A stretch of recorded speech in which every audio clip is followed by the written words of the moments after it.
Good morning, good afternoon, or good night, whenever you're listening to this. Welcome back to another Six Rings and Football Things prospect preview podcast, where we continue right out the gates to just hammer the sexy spots. Quarterbacks in the books. If you haven't listened to that, go back and find that on the Six Rings feed on your Odyssey app or anywhere where you find podcasts. As always, we're brought to you by FanDuel. Make every moment more. And we're talking about the wide receiver position, aka the position many Patriots fans believe the Patriots should consider if they are not going to pick a quarterback with the number 3 overall selection, a position that is loaded from top to bottom in this year's draft class. You will see 3 guys maybe going in the top 10. You will see, by some expectations, 6 to 8 guys going in the first round. We saw, and I'm joined by Mike Kadlick and Chris Scheim, as always. Hello. Hi, Jumbo. And I want to bring one of them in. Let's bring in Kadlick, because he probably knows this number off the top of his head. The number of receivers that ran sub 4.4 40s in this year's combine. Do we have that off the top of our head? I know it was more I was than just usual. looking at it. Sub 4.4. Sub 4.4, you said, is, let's go. 1, oh boy. 1, 2, 3, 4, 5, 6, 7, 8, 9, 10, Apparently, he didn't have the number off the top of his head. 11, Nope, 12, guess not. 13 guys. Counting. 13 guys. Okay, Yeah, but 13 guys. we'll work with it. 13 lot of guys on guys. a sub 4.4. Including a new combine record, because Yep. nobody includes Bo Jackson's 4.13 from back in the day. So we're going to give Xavier Worthy Didn't happen. it happened. He's the fastest, the biggest, the best that ever walked the planet. But Xavier Worthy, with a worthy performance at the combine, 4.21. Well played. There's headline art. Injecting some life into his combine stock. But before we dive into these prospects, the Marvin Harrisons, the Odunze, whoever we're going to go, there's lots of them. Chris Scheim is going to apologize to one of them, something I don't believe I've ever seen before out of the mouth of Chris Scheim, the noted football and draft hot taker. But before we get into it, how are we feeling about the Patriots' potential to draft a wide receiver? And what I mean by that is, are you guys feeling the idea that if Drake May's not there, Scheim, and he's your guy, you love him as quarterback. Yep. Are you considering Marvin Harrison? Are we looking at a position where, because there are so many guys, and because in recent years we've seen this influx of talent that you get in the second, third, fourth, fifth round, where oftentimes the best rookie receiver is not a first-round pick, are we more inclined with the available guys and that idea to just say, we'll get a receiver on day 2, and he might be just as impactful as the guy I get in the first round? So I know personally for me, receivers third on my draft want list behind quarterback and tackle, because sort of combination of needs, value, available talent, all of the factors that go and play there. So I would be less inclined to take a receiver in the first round or 2. Start with you, Chris Scheim. Thoughts, theories, philosophies on the receiver position 2024. Yeah, I'm entirely out on receiver at 3. I don't want Marvin Harrison Jr. is going to be great. I don't want a receiver at 3. In my opinion, it's quarterback or trade down. Those are the only 2 options in my mind. I don't see any other avenue for the New England Patriots. Now, if you trade down and you're now picking 11, 12, 13, and you want to take a receiver there, I'm into it. I'm into the idea. You've acquired your assets. You're going to need to take receiver. Like, you need to take receiver probably multiple times in this draft. So if you're trading down, you take one in the first, maybe take one in the fourth. I like that strategy. I think that's a good way to go about it. But if you're picking at 3, it's quarterback or bust, in my opinion. And so that would mean that receiver is going to be a focal point with that. What is it? 34th overall pick, the second pick in the second round. Like, that is a prime spot to get a receiver. There's so many good guys in this class that there should be someone available. And worst case scenario, you just have to trade back up into the first round to 29 or 30 to get a guy that you really, really want and get that 5th-year option. But that's how I envision you should attack the receiver market this year. So Mike Kadlick, as a left-handed former quarterback, thoughts on the need and desire to get a receiver maybe close to the top of the draft? No argument from me on what Scheim just said. I think, look, Marvin Harrison's great, and I get it. Like, he's probably the best player in the entire class, but wide receiver is the best position in the entire class. It's so deep. If you're staying at 3, you take the signal caller because that's your number 1 need. And it falls off a little bit after the top three. You know, you talk about JJ McCarthy, who Shime, I heard you this morning saying you're falling in love with JJ a little bit, but I'm still love. No. That was an over exaggeration. I'm starting to like JJ a lot more than I did. Yeah. Okay. Same thing that happened to me. I agree. Exactly. That happens. Love. The more I hear it, and so I see him, like, I'm like, okay, I get it. I see what there is here. Okay. Yeah, I get it too. But no, quarterback's most important. So if you're going to stick and pick, go with the quarterback. If you're not in love with that third guy, then you trade back, you get assets, because you don't need to take Marvin at 3 because of the depth of the class. And so 34 is my sweet spot there. Andy, as much as I agree that they're obviously the top 3 needs in wide receiver, quarterback,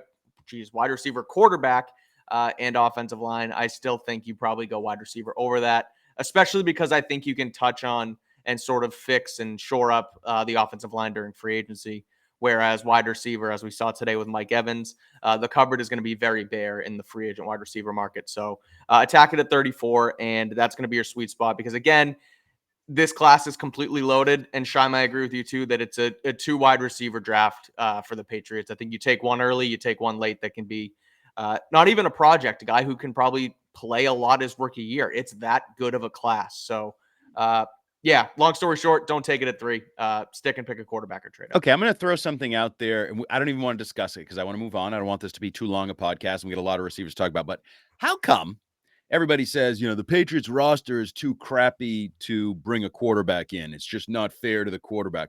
How come no one ever says, why would you bring a wide receiver in at number 3 overall when you won't have a quarterback who'll know how to use them? Isn't the opposite true? Like, if you have a crappy quarterback and you waste the 3rd pick on a great receiver, he's just going to be frustrated in 2 years and ask to be traded and want out, because we know that position generally brings a certain mindset and persona with it. So just throwing it out there. Anyway, Marvin Harrison, who most believe is the top receiver in the draft. I say most because Lance Zierlein on his grading system on NFL.com actually has LSU's Malik Nabers slightly, like, I don't know, 0.02 of a point higher in his grading system. I don't get it. I don't see it. I think Marvin Harrison is by far the best all-around receiver in this draft.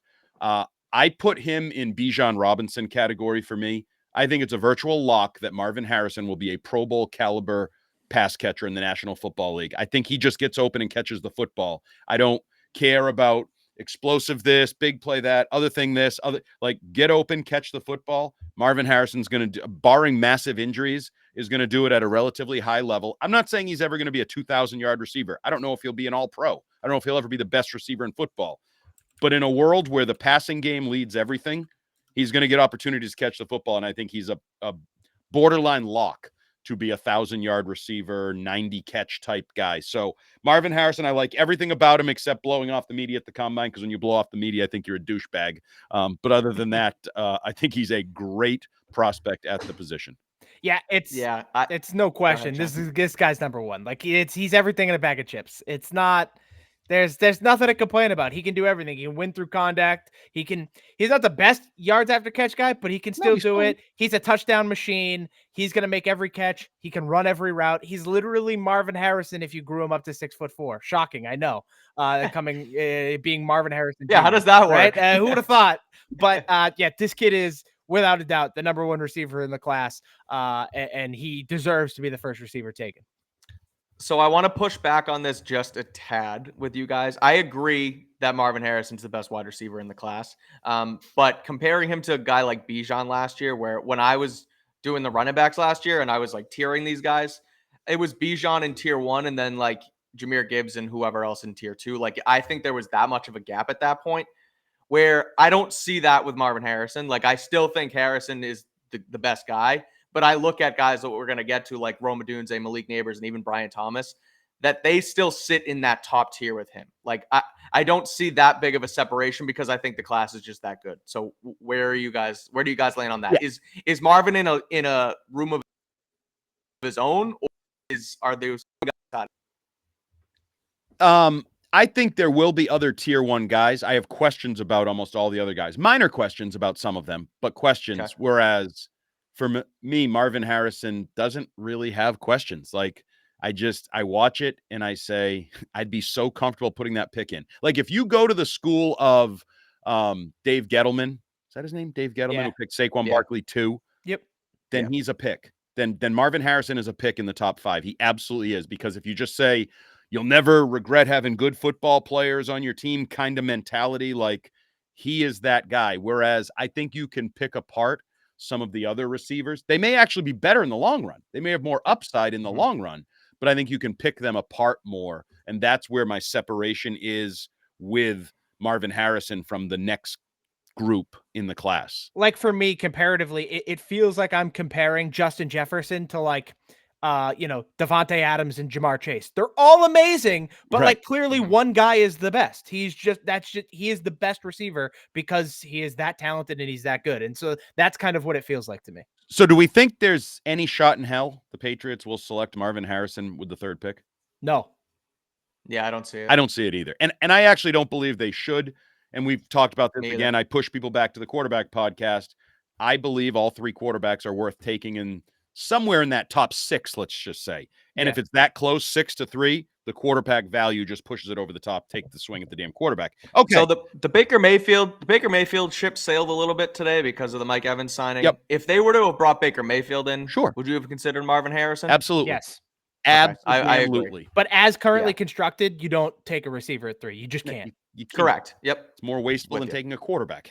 Like, if you think it's wasteful for that, then it's even more wasteful. Yeah, it's one thing if you have Kirk Cousins or Baker Mayfield in the building already, then you can, okay, let's go for the big playmaker. We have a guy who can actually throw him the football. Right. Okay. So let's get next. So I think most consensus boards have Nabers next and Odunze after that. Like, and all 3, I've seen some people with them. I want to say all 3 in like the top 5 overall prospects. Like, there are people that have multiple receivers ahead of quarterbacks. I'm not in that group. I think Nabers is intriguing. Obviously made a lot of plays. He has big play potential, definitely more big play potential than Marvin Harrison does. I think he's more explosive. I don't love his overall game. I'm not sure. He's definitely not as consistent as Marvin Harrison.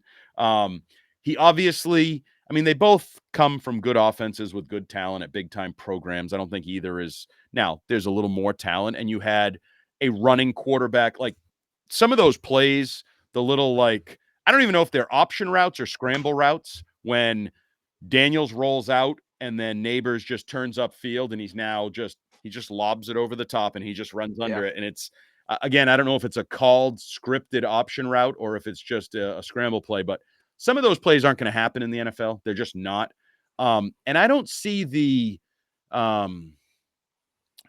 precision, I guess, to Nabers' game that I see in Marvin Harrison, the professionalism. He's not a professional receiver yet. I think Marvin Harrison's a professional receiver. Makes sense, by the way. He's probably been running routes since he was like -2 or whatever, and his dad's nuts. So he's been a route runner his entire existence. But Nabers, for me, is a good but can be great receiver at this point in his development, I guess. Yeah, I look at Nabers and I just see electricity. Like, it's just like, let's go fast. It's hard to not love what you see. I think he's silky smooth in the way he runs. He is an absolute big play waiting to happen. I agree. Like, I think there's some fine tuning that needs to happen, right? There's not as much precision as a guy like Marvin Harrison or even a guy like Odunze. But with Malik Nabers, there's danger at every turn. It's like, to me, it's a better version, in my opinion, coming out of the draft than Jalen Waddle. Like, that's kind of what I'm looking at. It's like a Jalen Waddle-esque player, but maybe even a little bit better. That's probably good. Yeah, I like that comparison. And so I love the way he plays. I think he should absolutely be a top 10 pick in this draft. Like, this guy is just, I use the word a lot, but he is just pure electricity. And I want him on my football team. Like, he's awesome. I love him. I'm with you. Tier 1. I put him 3rd behind Odunze, who I'm sure we'll get to, but I like Rome even better than him. But on Nabers too, I agree with the Waddle comp, but I also see like a stronger receiver. Like, he's almost like big, like a bigger Jalen Waddle, like someone who also can get through coverage and has strong ass hands and just goes and gets the football. And then like the other thing that stood out is just like second level speed, where he gets past the second level and he just goes, like, he's not going to get caught. And that kind of goes to your electricity point, Shine, but just a big play waiting to happen, like you said, and a guy who is just I mean, I think he can play day one, but someone who with a little bit of a development and a solid offense with a good quarterback is going to be electric within 6 games in the NFL. He's a guy who might start slow and then all of a sudden it's like, oh, this guy's already putting up 100-yard games as a rookie. And I think the big advantage he has too over Odunze is that he's just more versatile, right? You can line him up outside, you can line him up in the slot, you can put him in motion, you can do all those things where Odunze is your, classic outside guy. And so I think that's the big edge that Nabers really has there. And some of that comes into the modern value and evaluation of receivers, 100%. What you're looking for and what you value in your offense and believe in. I think there's some philosophy there. So let's get to Odunze. I like him a lot as a traditional grinder. Did you see him? He was out there trying to get that 3-cone. And he ran. So he's the first guy we have a 40 on because the first 2 guys didn't run 40. 4.45 at the combine 40. Solid. Which I'm fine with for a guy who's 6'3", 215, big dude, big hands. The one thing I will always say, I love his hands. I love his ability to go get the football in contested catch situations.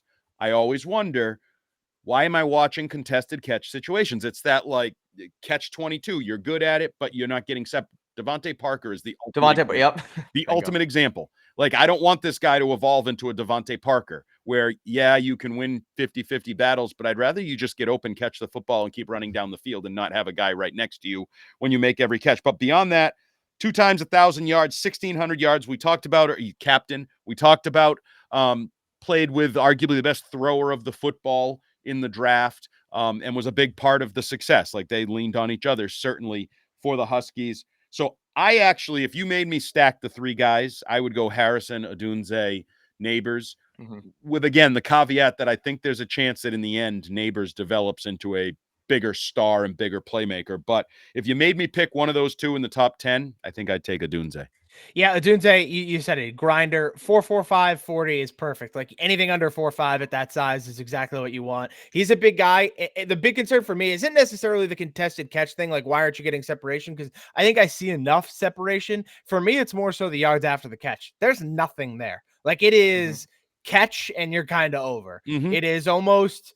But it's super reliable, that catch thing, right? It's very Michael Pittman-esque in that, if you just funnel targets at this guy, he's going to have 1,000,000 yards and 1,000,000 catches. He's not going to drop balls. He's going to catch everything. He's a big target. It's almost Mike Evans-y, right? Absolutely. He might be able to beat someone straight line down the field, but if you give him the ball on a screen, he's not going to beat 20 people. And what has Mike Evans done to open his career? 1,000 yards a season, 9 straight seasons. Right. And I think Odunze is the same thing, because it's funny 100%. You say no yards after catch.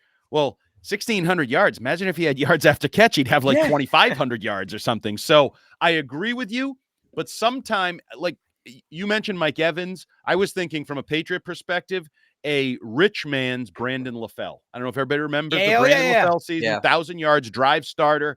It's first Michael and Thomas. 10. Anyone? What's that? Can I add Michael Thomas to the mix? Sure. Michael Thomas. And they're you can dominate games as a, production-based possession, whatever you want to call Keenan that Allen role. has done it for 10 years too. Right. So it's sort of the opposite of get open, catch the football. It's, I don't know, I'm just going to throw you the ball, catch the football, whether you're open or not, kind of thing. Yeah. So I'm a big fan. And that made this game, having Michael Penix as a quarterback made it that much easier. Sure. Too. So you wonder how it translates, because again, we saw his workout, the most accurate pass the class has seen.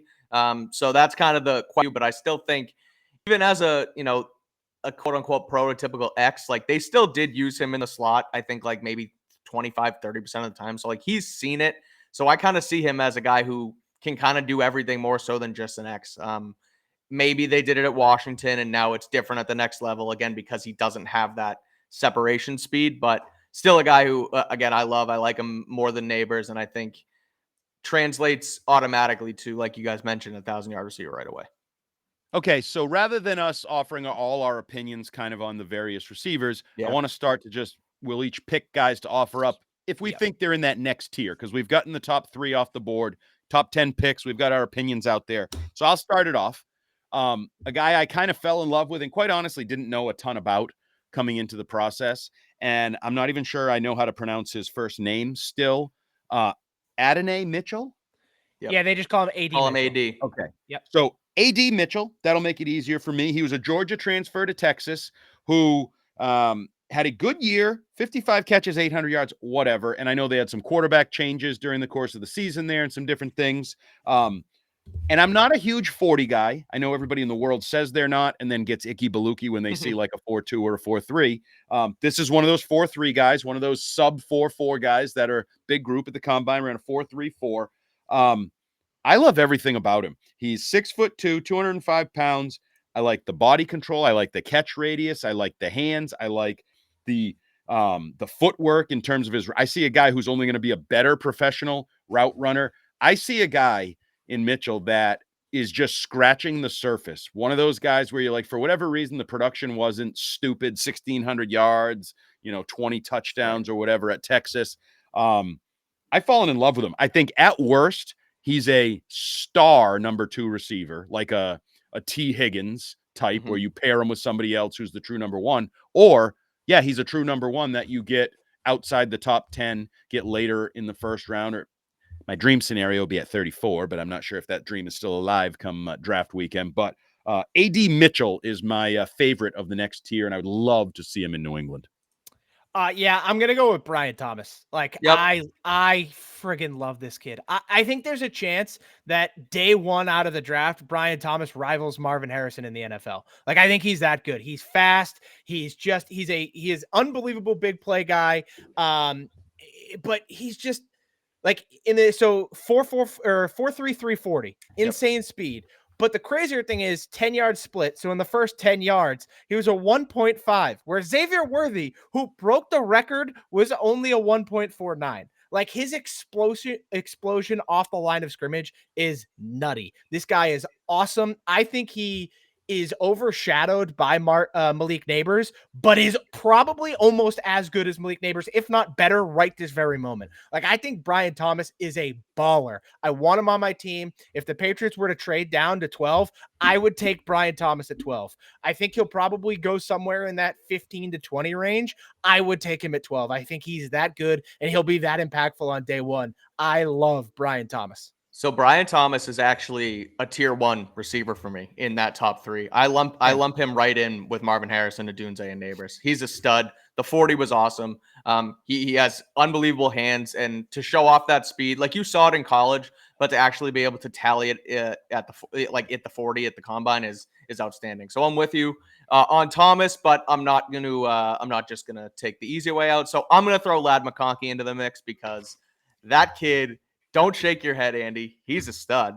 5'11". So yeah, you like him on the taller side a little bit, I guess, but he's a guy who probably the best pure route runner and separator in the entire class. Like 2 yards, boom, boom, cloud of dust, see you later. I'm gone, and the freaking cornerback is like 5 yards on his ass behind me. He gets off coverage. He has good hands.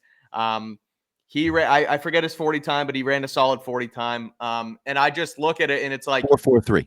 4.43. And so again, under the number we were looking for. And people want to compare him to the next slot receiver. People want to compare him to Cooper Kupp. He's neither of those. He's much more than just a slot receiver. He can play on the outside, and he's that much faster than Cooper Kupp. Like, I think he's a fringe first round guy. It wouldn't shock me if he went on day 1.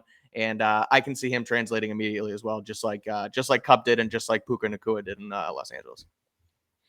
Yeah, he could ride that wave into the NFL. I think people are becoming more open to the idea of that guy who's not a traditional Wes Welker slot, right? Not a traditional bigger, faster first-round receiver.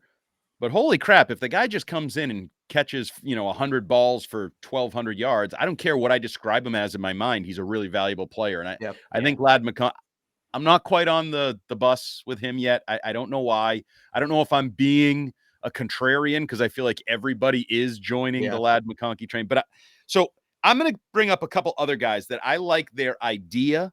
I don't know where I would take them. Certainly day 2 prospects for me. But a couple interesting guys in my mind. So Xavier Legette out of South Carolina, who shrunk by multiple inches from his shocking. season. Absolutely shocking. What did he come in at? He's 6'1", and Yeah, he they was listed him at 6'3" all year 6'3". long. Yeah. All right. Yep. You can fluff up an inch or round up. Like, you went 2 full inches, but 221, I think he weighed in at after playing at like Common guy 230. problem rounding up. Yeah. It's true. It is what it is. It's what we do. I like him. He ran a 4.39 at the combine, which is, you see it on tape. He's got a little bit of that. And we talk about this sometimes with receivers, like looks more like a running back when he gets the ball than a receiver after the catch. But he certainly makes plays after the catch. I'm not a huge Spencer Rattler fan, so I think there could be some growth with a just better quarterback, a more traditional NFL quarterback with Leggett. So I'm intrigued by him. Just full disclosure, I have a buddy who's a huge South Carolina fan who was on him in like July. He was like, you got to watch this guy. He's going to be one of the best receivers in college football. He's awesome. He's a dude. He's jacked. He's fast. He's this. And he is a lot of those things. And I also think Malachi Corley out of Western Kentucky The Yak God has a little bit of the same thing. And I think these guys, we talk about Ladd McConkey maybe riding the Puka Nacua, Cooper Cup, whatever that is. I think these guys may ride the Debo train. One of them, a former cock himself. So a couple cocks that are helping each other out here. I don't know why you're shaking your head. It is what it is. I can only use their mascot and their Gamecocks. It is what it is. But Corley's the same thing. He's 5'11", 215, run after the catch kind of guy, 1,300 yards on 100 catches.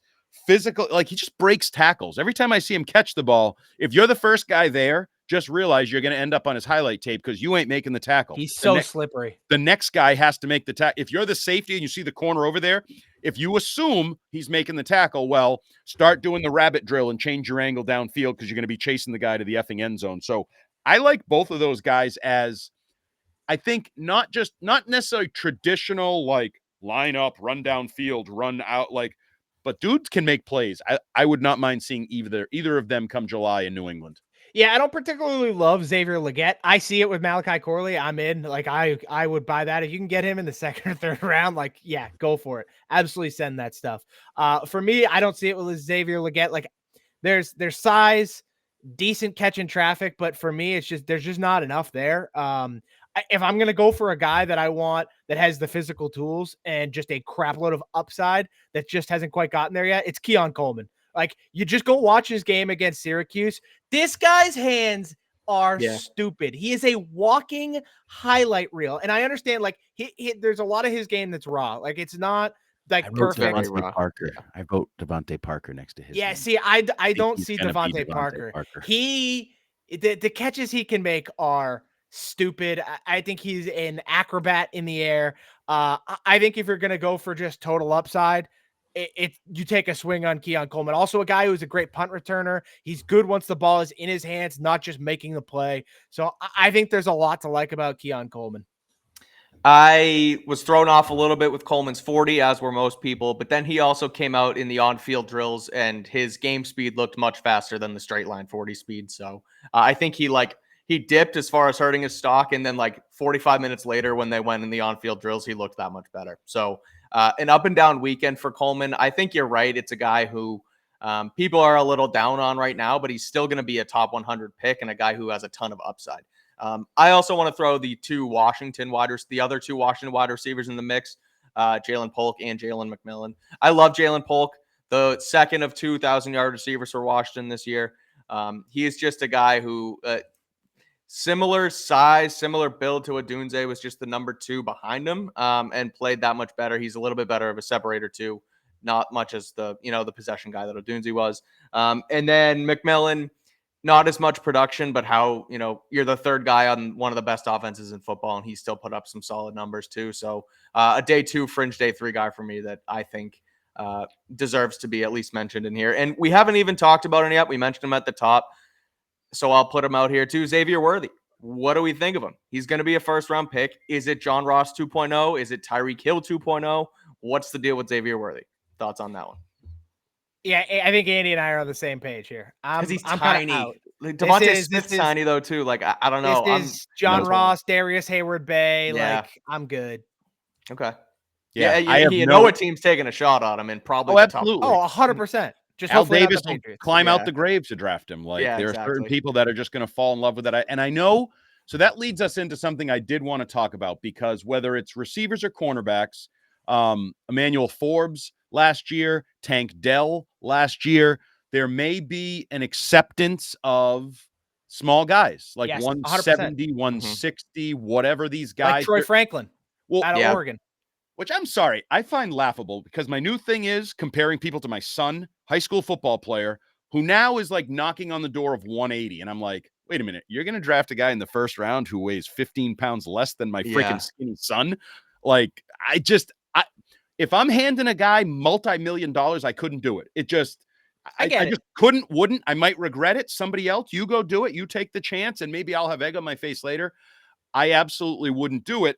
That being said, and I'm out on Worthy. He's just not worthy. Like the bad puns. He's just like, he's going to be a first round pick. He's not worthy. But the Look at him, optimist in Werther's- me looks at Devontae Smith and says he calculated great. That's from Alabama. different though. Like Devontae Yeah. Smith had size. He was just skinny, and he was Yeah, just so guess, good at but the he's- line of scrimmage. Like he can beat press coverage. He can beat you in space. Like Devontae Smith is built different than Xavier. Xavier Worthy is just fast. It's That's the still a difference. guy who, you put the ball in his hands, he's gonna make you miss though. Like you saw it at Texas so many times. They throw him a screen and he could bolt 80 yards to the house. Like I get it. It's different. And it is probably the optimist in me that wants to see a guy like that who is 160 pounds but still succeed in the NFL. So, like, I guess if I were the right offense with the right situation and the right need, maybe I would consider it. But if I'm just a team looking to, I need receivers. I don't have receivers. I need, like, Yeah. I'd rather couldn't take do it. Malachi Malachi Corley. They do the same things, but I think Absolutely. Malachi No, Corley's that's fair. better at it than he is. I'll give you another guy that I liked even more. Because he's 5'9", 191, Malik Washington out of Virginia. Yeah. That just caught a million balls, and I don't know where he's projected to go. He ran a 4.47, so he's not anywhere near as fast. But when I watch him on film, he seems fine. He's slippery as bleep, like he can't be tackled. And I just think he has massive amounts of upside with a lot less risk. If I take Worthy in the first round, people are paying attention not only to the pick, but the old who went after, which receivers went after, and then went on to catch 115 passes for 1,500 yards and 12 touchdowns. And when he doesn't start on day one, it's like, well, why isn't he starting on day one? He's your first round pick, blah, blah, blah, blah. Yeah. I mean, we even saw it last year with Jahmyr Gibbs to some degree, and the way he lands in Detroit and his usage and what his role is and blah, blah, blah, blah, blah. Like, on some level, that has to be taken into account. Not that you make the pick based on the reaction or the questions that you're going to face, but those are questions you probably should answer in your own head. Like, is it worth? Are those legitimate questions?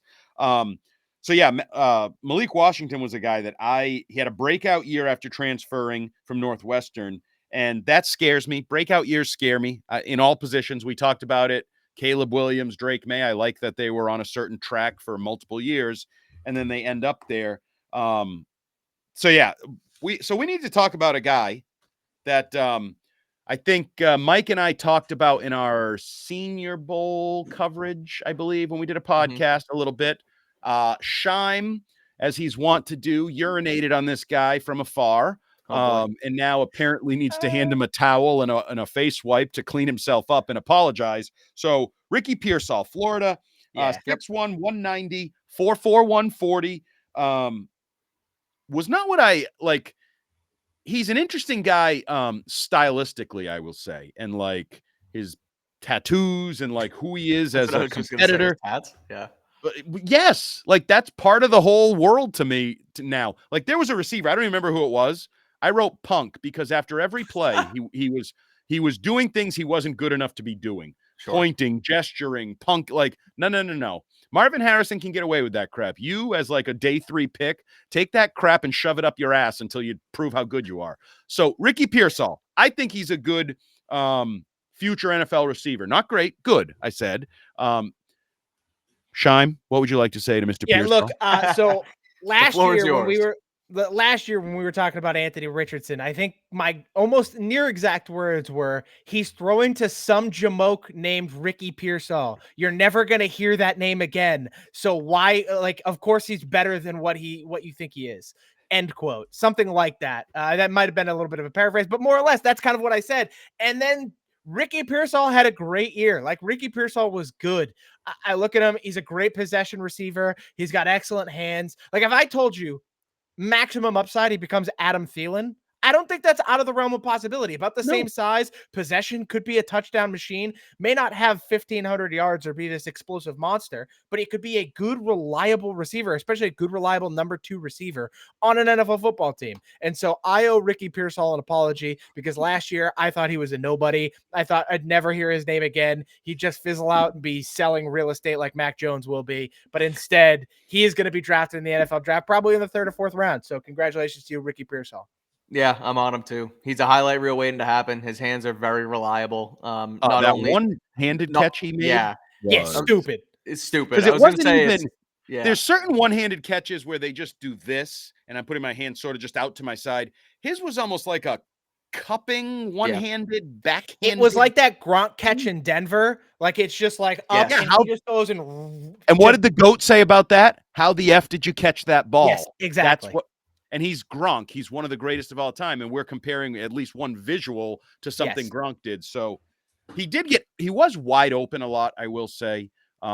Which He gets open. Again, it gets open. And something gets zone. If you do that often enough, like Travis Kelce has been annoying other teams for like 5 straight postseasons. Why is he always open? Because he's really effing good at it. He has a great feel for the game and his quarterback and timing and zones and all of that, spacing on a football field. So at some point, if the guy's always open, just accept it and get him on your team. Yep. Can I bring one other guy to the table that I want to talk about? Keep bringing. I like it. Yeah, I want to talk about Roman Wilson. I think Roman Wilson could be really good. Like, nothing screams excellence right away, right? Like, you look at him, he's just a solid player across the board. But when the more I watched him, this is maybe a bit lofty, but it reminded me a lot of when I watched Amon-Ra St. Brown at USC. Like, it's smooth, reliable, kind of like quarterback friendly guy. He's not going to be this explosion monster. He's not, a 20 yards per catch. He's not Malik Nabers, but he is going to catch passes. He's going to get open. He's not going to make a lot of drops. Like, he's just going to be a quarterback's friend. And that kind of works nowadays in the NFL. Like, you have to have that on a lot of teams. And so I like Roman Wilson as a mid-round pick.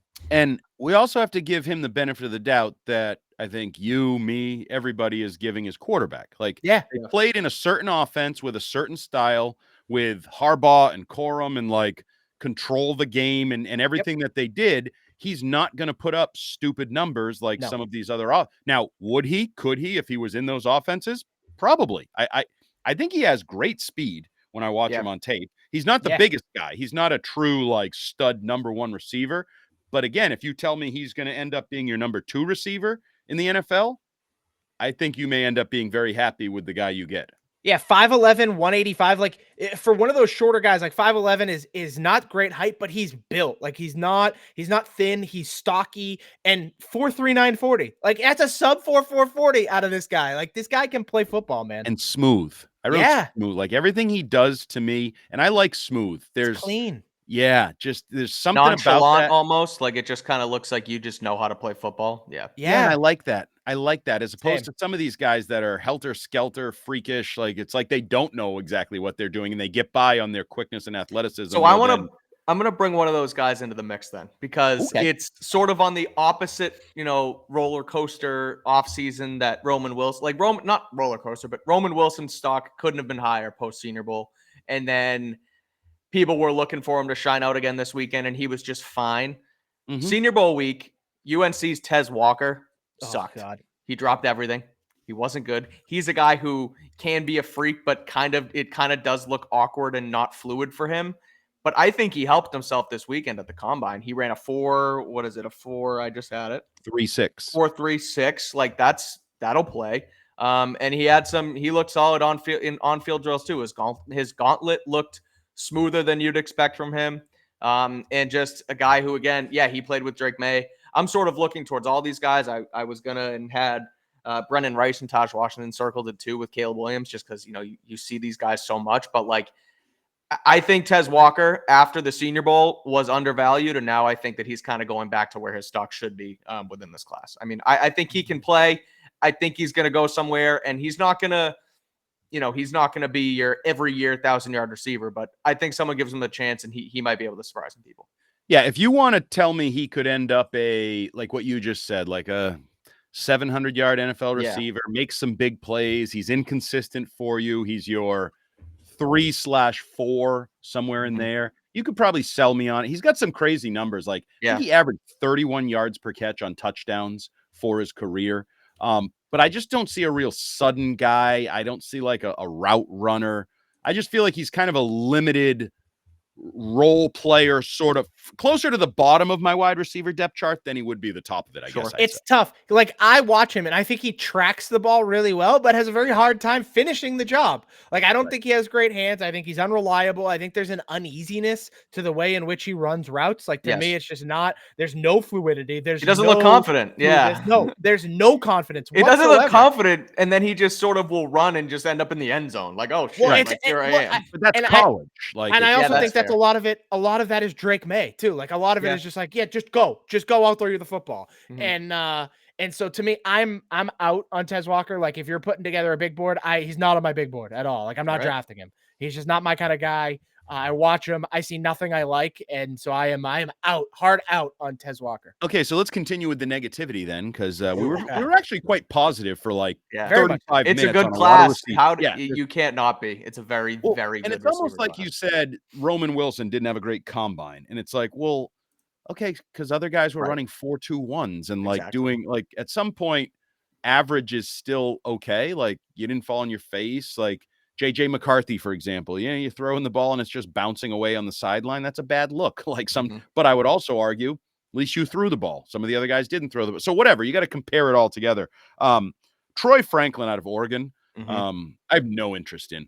And I think I am snake bitten by the beast that is Tyquan Thornton. I feel like for Oregon, he's what the idea of Tyquan Thornton was for the Patriots, just in terms of like, kind of a lanky, thin, taller, fast receiver. And like, okay, he's going to do, to me, and again, I may be just holding Tyquan Thornton against him and I may apologize later. Yeah. I want to push back on that. I actually kind of like Troy Franklin a lot. When you watch his tape, like I would wager 70% of the balls he catches, he's wide open, like wide the F open. He is constantly finding space. He has a really good sense of that. We talked about it earlier with guys that matters. Like if you're just good at natural at finding space, you can be an effective receiver in the NFL. And I think Troy Franklin has that in spades. Like to me, every time I see him make a catch, he's half the time he's wide open. And then other times he's past the corner and Bo Nix underthrows him, and so he has to come back, and that's why he has coverage draped on him. Like I actually really like Troy Franklin. I don't see Tyquan Thornton in him at all. I would put him as like a mid-second, late second round pick. Like this is a guy who's towards the upper edge of the class, more or less. So I actually like him a little bit more than you, Andy. Okay. I look at him like break the tie. No, I mean, you know me, I'm gonna play the fence like I always do, and just look at Troy Franklin as if I sit here, this is what I know is gonna happen. I can sit here and agree with Shime and say that he's gonna break the trend and not be Tyquan Thornton, and then he's gonna turn into Tyquan Thornton, or I'll sit here and be like, oh no, he can't do it. He's Oregon offense. It was the Dan Lanning. 1,200 yards his rookie year. Yeah, exactly. It was the Oregon system. The reason Bo Nix and him shined was strictly the scheme. And then, like you said, he's going to go for 1,500 and win the rookie of the year. So I'll sit here and say that he really is someone who could go either way for me. Like it could be, he's a boomer bust player. I'll give you that. He's definitely going to be boomer bust at the next level. Okay. Anyone else you guys want to highlight or low light before we start to put a capper on this? Yeah, I got one more for you here. Very much a later round guy, but that's Jamari Thrash out of Louisville. 4.46 40. He's really good off the line of scrimmage. I liked his get off. I think he has excellent route running. Like he snaps off his routes really, really well and gets himself open. Sometimes he lets the ball kind of get on top of him and tends to drop the ball a little bit, but I think that's coachable. Like I think there's something to work with here. And again, I'm talking like 5th round receiver talent here. I'm not talking second anymore. And so I like the athleticism. He's not going to be anything super explosive, But ultimately, the route running to me matters. And I think in the NFL, creating space, as we've talked about all podcast, is paramount to almost anything else for an NFL receiver. And the way he runs routes allows him to create space. And so I think there's an avenue that Jamari Thrash could end up being halfway decent. I will throw Cornelius Johnson into the mix, the number 3 behind Roman Wilson and Colson Loveland in Michigan this year. Look, he was the 3 behind them, so I'm curious to see what he can do, maybe with a little bit more volume, but he played well as the 3 with the Wolverines. And then Bub Means from Pitt had a really good week this week. We'll see where he lands. He's another, day 3 guy, but I think he's solidified himself as just that, a solid day 3 guy in the draft. So those are the final 2 I wanted to throw in there. So another one that I found interesting based on production characteristics, 40 time, Isaiah Williams, who I think is a pretty good receiver who ran a 4.63, which in this day and age, people are like, excuse me, do you play D tackle? What position do you play? Pretty sure Devontae Sweat ran faster. Right. Yeah, 5'9", 182. But I look at some of the things, and this is the sort of, I don't know if it's the Patriot way or what, like 2-time captain, couple 80 catch seasons, like production on the football field. And there's just something about him that I feel like I have this Jacoby Myers type. The guy's going to work his ass off and prove to you that, yep, he runs a 4.6. And nope, it doesn't matter because I've been running a 4.6 all along the way when people told me I wasn't fast enough. He's got a quarterback background like Jacoby Myers. I think he even played a little running back for them for a little while. Like he's just a, cliche alert football player that I'm intrigued by. And I think as his stock maybe takes a little bit of a nosedive, and we were talking about multiple receivers for the Patriots being thrown at the position, if you're adding a second or a third guy later in the draft, I don't hate the idea of Isaiah Williams. I think there may be some sort of productive upside to his game. Okay, so as we put the wraps on this, try to stay under our hour limits. We know the wide receiver position is loaded with talent, loaded with speed, loaded with some guys that are a little undersized, and they're hoping that they can ride the coattails of Tank Dell and others into the National Football League. So let's start with high-end receiver, and I guess I'm going first couple rounds there since there are so many, and we all do kind of think they might take a quarterback at 3, and so that next pick might be a receiver. Give me the high-end receiver first 2 rounds that you'd really like to see the Patriots realistically end up with. I'll say Keon Coleman. I think Keon Coleman would be awesome. You need a big play guy. Devontae Parker stinks. Get him the hell out of here. Bring me Keon Coleman. I didn't get to gush over him because you took him earlier, Andy. But AD Mitchell, you got to go get him. AD Mitchell from Texas. Guy. He is. He's a stud. Coming in at 6'2", runs a fast 40. He can do it all.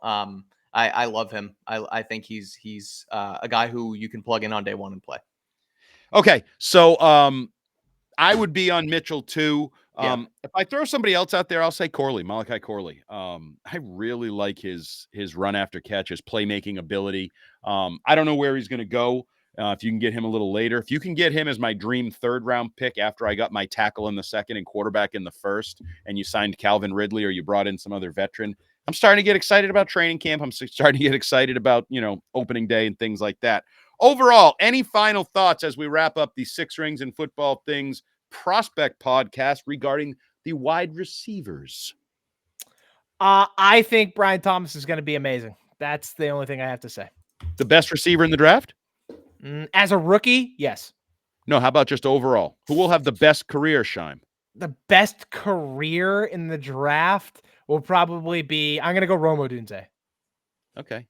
I'm going to go the simple one. I'm just going to go Marvin Harrison. I think he's going to have like a 10-year career and catch, 10,000 yards worth of passes. Yeah, it's like a minus 500 play there, Andy. Come on. But sometimes it's something with right. Sometimes you just got to see him go through the hoop. Just go through. Give me something with odds. Yeah. Give me something with value.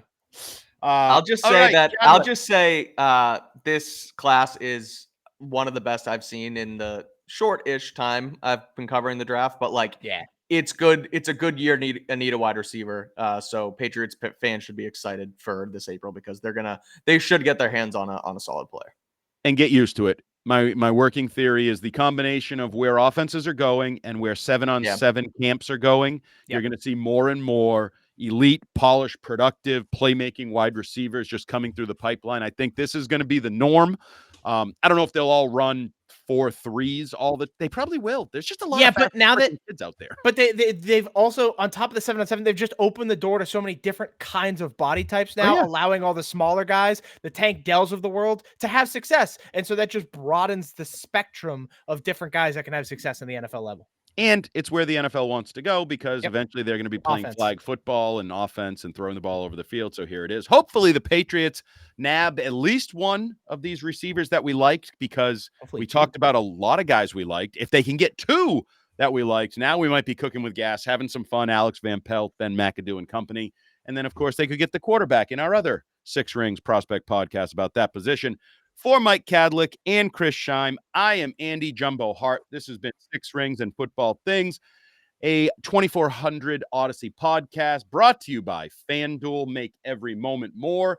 And next week, we will be back with, I don't know if I can call it the sexy of the final 3 sexy positions, but the tackle position. Definitely the sexiest. Where we'll talk about Joe Alt, who he's just like 6'8" and a half, a freak of nature. I don't want him because that means you took him in the top 10, but dude looks like he's going to be a left tackle for the next decade in the NFL. Here's a teaser for you. I had a tweet just a couple months ago blow up on me. Joe Alt might just be the best player in the NFL draft. Yeah, but I don't want him, which is weird. But we'll talk about that next week with Scheim, Kadlick, Hart here on Six Rings and Football Things. See ya.